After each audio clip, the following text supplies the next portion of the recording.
If we take advantage of the fact that routines shift in the summer, demands can sometimes shift a bit in the summer, it lets us sort of play with routines around how connected we are and our kids are to digital technology.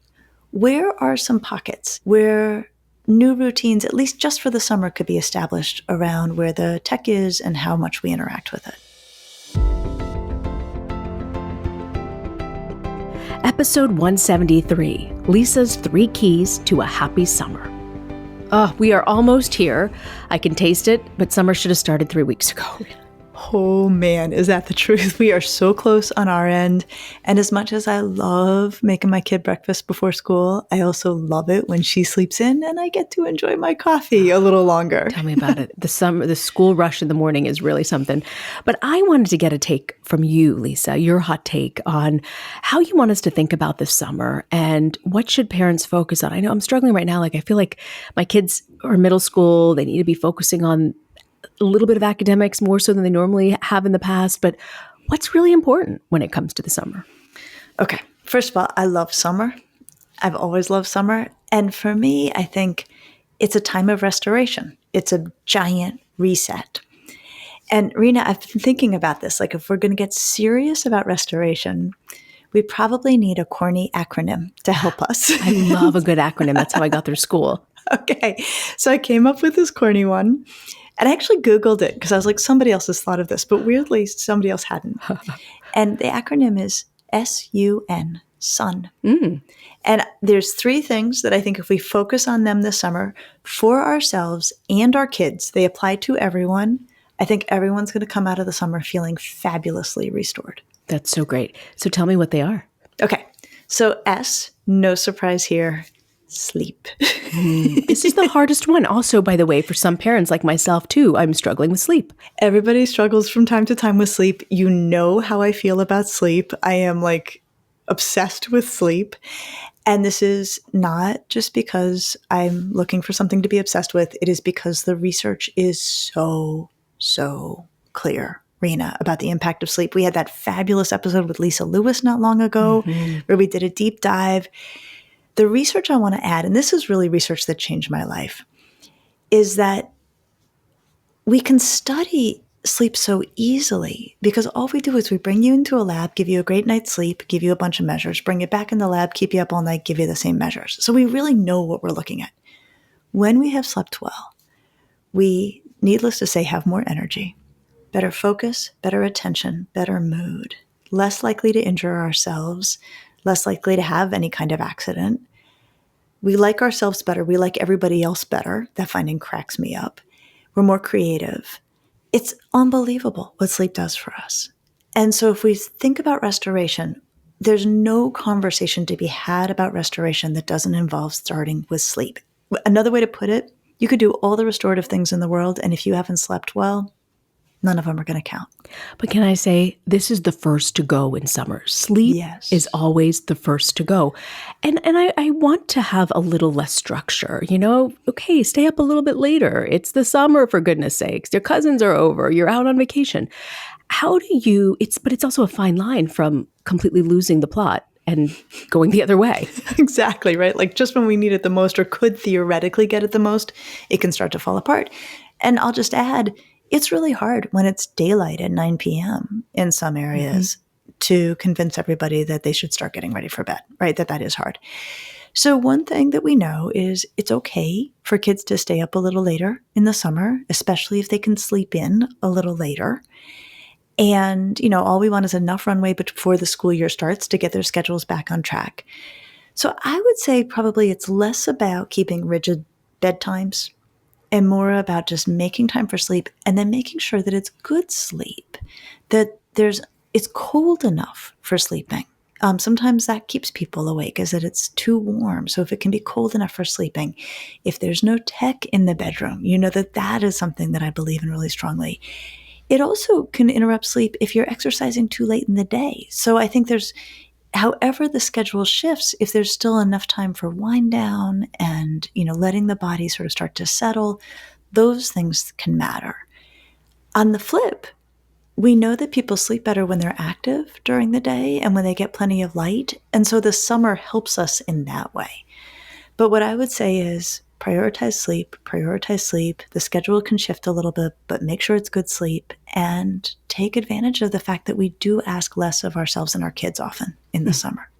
So temperature matters, tech in the bedroom matters, having time to wind down and making sure you're moving. There's some sort of exertion throughout the day to naturally get you to want to go to bed. It's true. Exercise not only helps people fall asleep faster, it helps them sleep more soundly through the night. So if somebody's struggling with sleep, I will always start with the recommendation that they bump up their exercise. And then, of course, this seems obvious, but it gets lost sometimes with kids. Watch when caffeine is happening. Sometimes kids... That's a problem for me personally, too. Exactly. I'm trying to cut down from 4 to 2 cups of coffee a day. It's crazy. Or maybe just bump them all before noon. Oh, right? Okay. That just cut yourself off at a certain point. Good. And kids sometimes late in the day will end up drinking something that, a soda that then keeps them kind of wired through the night. So we should keep an eye on that. So what do you have for us for you? Okay. I think this one's going to be pretty obvious. Unplug. Okay. This is a hard one, but okay. It is a hard one. But here's how I think about it, Reena. If we take advantage of the fact that routines shift in the summer, demands can sometimes shift a bit in the summer, it lets us sort of play with routines around how connected we are and our kids are to digital technology. Okay, so if you think about your summer ahead and what your work life looks like and what your kids' life looks like, where are some pockets, if you think it through, and I'm thinking this through too, where new routines, at least just for the summer, could be established around where the tech is and how much we interact with it? Maybe in the morning, because I feel like the later in the day, also as parents who are maybe working from home, it's impossible. I need the time. So I'm giving them their phone, their iPad, the video games, because I need the time to work. Okay. So let's be realistic about where it makes sense to stay plugged in, right? It can work for your kid. It can work for you. What if, and I've been sort of noodling with this idea, what if over the summer we said to our kids, everybody's going to check, can look at their tech first thing Saturday morning, later Saturday afternoon, but most of the day Saturday we're going to take off, or most of the day Sunday we're going to take off. What about that idea of instituting one day a week in the summer where the whole family says, let's step away from our phones? We did this in Maine, and I was shocked at how much they stopped using the iPads and didn't even ask for them once we started doing it. But what do you do if you've got kids sort of in the high school age where texting is their lifeline? It's like taking oxygen away from a child. Well, exactly. So it may be one of those things with an older kid that's hard. With an older kid, and I feel very strongly about this, if you have not established that their phone and computer never goes in their bedroom, or certainly not overnight, maybe the summer is a great place to do that, right? That they unplug at least through the night. My dream is that if this gets established in the summer, it then rolls into the school year and the kid doesn't go back to having tech in their bedroom overnight. So maybe that's the rule, right? If the rule has been, no rule around having tech in the bedroom, maybe for the summer you say, you know what, for the summer, if you're going to sleep well, the S.U.N, we're going to unplug through the night. Let's get it out. Okay, so you could institute a day that everybody takes off. With an older teenager, it may be that you just institute that the nights are off from tech, which a lot of kids are still engaged late into the night, which isn't helping them. What about family vacations? What do you think? The whole family goes on vacation together, so there's no socializing to be set up. What do you think is possible under those conditions? It's a different summer because this is the first time I feel both of my kids have cell phones. So they're pretty good about their phones not being on, but when they go somewhere, they want to snap a photo and they want to text it to their group of friends. Okay, isn't that interesting? Right? And I think we forget about that. The phone is also the camera, and it's how I stay connected to what's happening, even if I can't be part of it. Yes. We're going to take a couple short vacations this summer as a family. And one of the things I'm thinking about is that we come to agreement about sort of points in the day when everybody can check. And that we all observe those points in the day. So maybe once over breakfast, once around lunchtime, once at dinner time, but then it goes away. So that in the actual vacation itself, we're together. What do you That's think great. about that? Would your kids go for that? Totally. I think they would Okay. absolutely go for that. And maybe if it's something that we're going out to see that they want to take pictures of that's historic, maybe we make a exception for that and put it back in the bag or something like that. I think these tiny things make a Yeah. huge difference because, Rena, what I've been finding is that on the weekends now, before the school year has quite ended, I am trying to step away from my phone, at Hmm. least for some chunk of the weekend. 4 hours away from my phone feels Yeah. like a vacation. It's funny you say that. I have been consciously doing the same because I started to feel like I am chain smoking because I'm so Yes. attached to my phone Yes. and I don't feel good. And when I isolated, why am I? And so I'll turn my phone on. Like if there's some emergency at school, I'll get the phone call from the school nurse or whoever. But I don't. I just am finding that I personally need that now. Okay. But let me ask Yeah. you for a friend a very good friend of yours who might be doing a podcast with you on a regular basis. Whose What name rhymes with Mima Leinen. could possibly be? Could possibly. How do you stop yourself from being on your phone at night? Because it's like the after 9 o'clock that kills me. I can shut off during the day, but then I realize, oh, I need to buy that swimsuit for my son, or I need to get this, and so I'm then doom scrolling, and I find that hard to do. So how can I expect my children to shut down when I'm sitting there scrolling through and knocking out stuff online? And also, I'll add to this, it's fun, right? That often at the end of the day, Yes. I will sit there with my computer in my lap, like looking at clothes, right? Because it's That's just it. fun. That's exactly it's it. fun. It's not Yes. it's like it's kind of mindless and I need something mindless. I think the issue, and this gets us back to the first one, is it's going to keep us up, Reena. Yeah. If I'm looking at clothes at 9:30 and you're looking at whatever you're looking at 9:30, it will delay sleep onset. Like we know that. Like the combination of stimulation, light, all of it, not good. So I think we really work backward from the first letter, S. How much sleep do we want? And I have had to make a very rigid rule. I shut it down at least 45 minutes before I go to bed so that I you're so can good. fall asleep quickly. So rather than being, and I love thinking this way, against the tech before sleep, what time do you want to fall asleep? Walk yourself back 45 minutes, hold yourself to it. S.U.N, S-U-N for sleep, unplug. And now, drum roll, you're going to tell us what the N is. Nature. Oh, yeah. I will say that did catch me by surprise, but I'm fascinated by this. Okay. Bina, the research on nature and its restorative power is so interesting. So interesting. And I want to break down the research, but what I love is summer is a great time for nature. Right? We have more time to be in nature. Often kids get to go to camp sometimes in nature. We can take more bike rides as a family. Nature and summer are good friends. The research on what, certainly I have the experience, I don't know if you do, like when I am out in nature, I just feel better. Totally. Right? Can you describe what it feels like for you when you get out into the woods or out by the lake or out by the coast? Meditative. It's something meditative. Like when I'm walking and I'm in nature and it's meditative. My parents are from India, and somebody was explaining to me that there are like different stages of life as you're working and building. And one of the last stages is you're no longer sort of in public life all the time, but you withdraw into nature. And there was a more spiritual, I'm not doing it justice, but the way this person explained to me is just naturally your life moves to that stage and you feel closeness more with nature in a way that you wouldn't when you were maybe 20 or 30 or building your career or 40 with 3 kids and a dog and a mortgage. It's probably because you get smarter and you realize I need more time in nature. I think so. Right? But there is something renewing about it, right? Okay. Yes. Let me then take the less beautiful, less spiritual, less philosophical line on this and just give you the straight up science as it has been looked at. So there are 2 things that there's broad agreement about the impact of being in nature. One is that it reduces stress, and the other is that it improves our ability to pay attention when we come back inside. How so?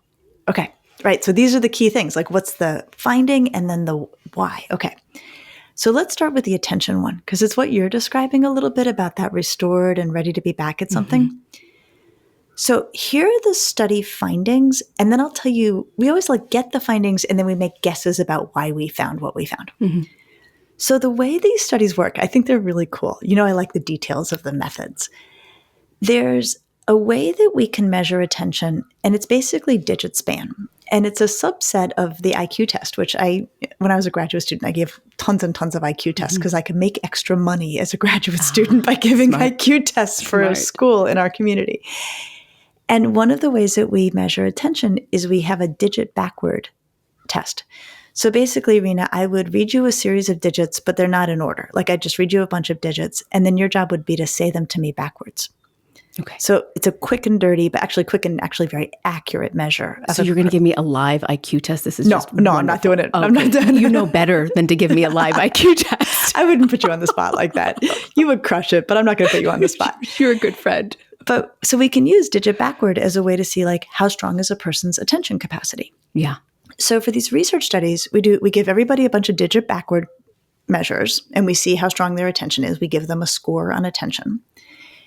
We then stress them out. We ask them to do mentally fatiguing things, give them challenging problems. Then half of the research subjects go for a walk in the woods. Mm-hmm. And half of the research subjects go for a walk through a city. Oh. And then we bring them back and we give them the digit backwards test again. The people who went through a walk in the woods do really well on digit backwards. Their ability to pay attention has been restored. The people who go through a walk in the city don't do very well on digit backward. Their attentional strength is weakened. Isn't that something? Because their probably senses and mental capacity taxed in every sort of direction, right? That's a busy exactly place. It. That's exactly it. So that's the finding. Okay, then the theory is, well, what is it about being in nature that restores the ability to focus your attention? And there's a couple ideas. One is, when we're in nature, it takes us away. Right? That sense of just a departure from the busyness of our houses or the busyness of our offices or the busyness of what our phones even, right? This is also, you want to add unplug to this. That being away allows for a reset so that when you come back to the things you need to pay attention to, you have more force to do it. The other way we think about it in terms of why it supports being able to pay attention is that nature often is inherently fascinating, right? I think about you living by the water, right? If you just stand on a beach, you can watch the water and the sky. The things you're paying attention to take no effort. That nature gives you lots to attend to that's easy to attend to. And the ease of that refills your attentional power and lets you pay attention when you come back to whatever you were doing before you went out in nature. Isn't that amazing? That is so fascinating. I'm also thinking about a girlfriend of mine who's been trying to get me to meditate every day and swears to me, you'll see a difference, you'll feel a difference. And I think maybe it's the same concept of walking in nature, that you're shutting down and really, for a few minutes, turning your brain off in a way. The other findings about stress. And the way we do these research studies, again, I just love the wonky details. We bring people into a lab and we show them a stressful film for about 10 minutes. Just something that really gets them wound up. And then we show them one of 6 different sets of images. At one end, the set is all nature, images of nature. Let's say that's set 1. Set 6 is all images of cities. And then sets 2, 3, 4, and 5 are sort of, an array between them. So 2 has more nature, some cities. Set 3 has, you could picture it, right? So extremes of lots of nature, lots of cities, and everything in between. While they are looking at these images, we have them hooked up to physiological measures of arousal. So we're not asking their opinion about whether they're getting less stressed. We're using objective measures. So we can look at heart rate, skin conductance, which is the electrical activity of the skin, which is a proxy for arousal.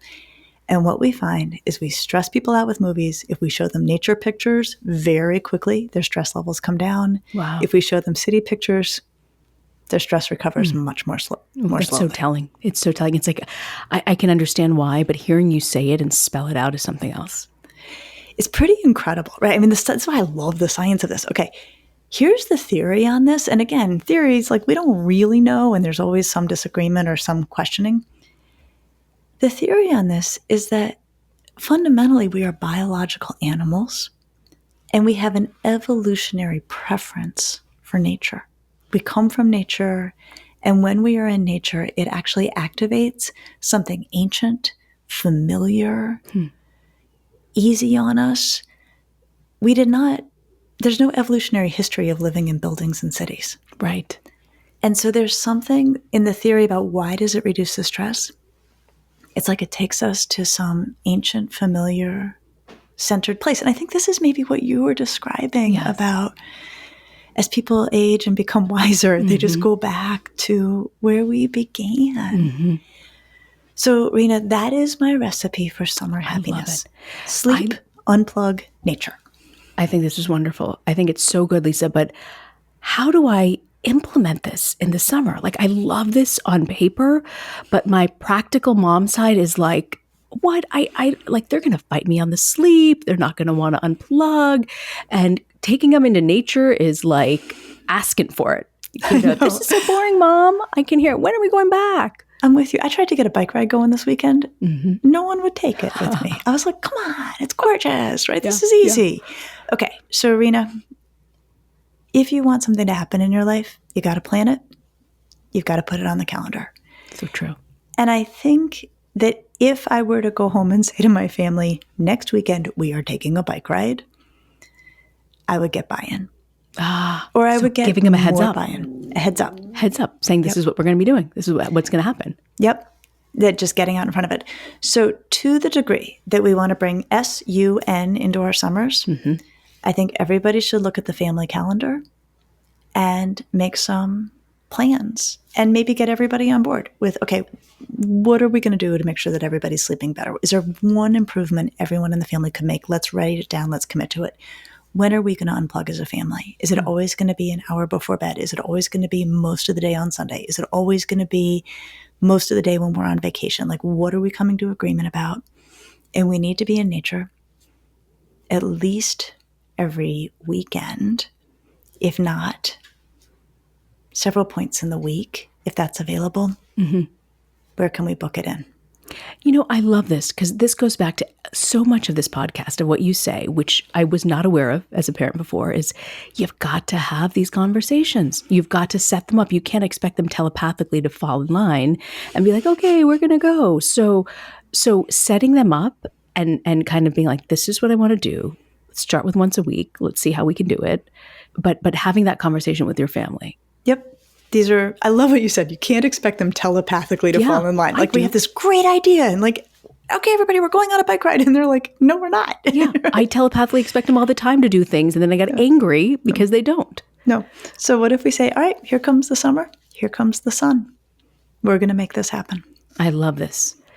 This is really helpful, Lisa. I love acronyms because I love acronyms. See, I'm already losing my brain has already shut down. You need to be in nature. You need to be in nature. I prescribe nature for that. I feel it, Lisa. Oh, sun, sleep, unplug, nature. That is just so good. You know what else I'm excited about? This new resource that you have on your website, Rosalie the Robot, at your fingertips for any parenting issue. Tell me more about this because I'm going to be on the site. Reena, I'm so excited. Okay, I have just launched Rosalie. Rosalie is an AI-powered librarian who goes through all of my work.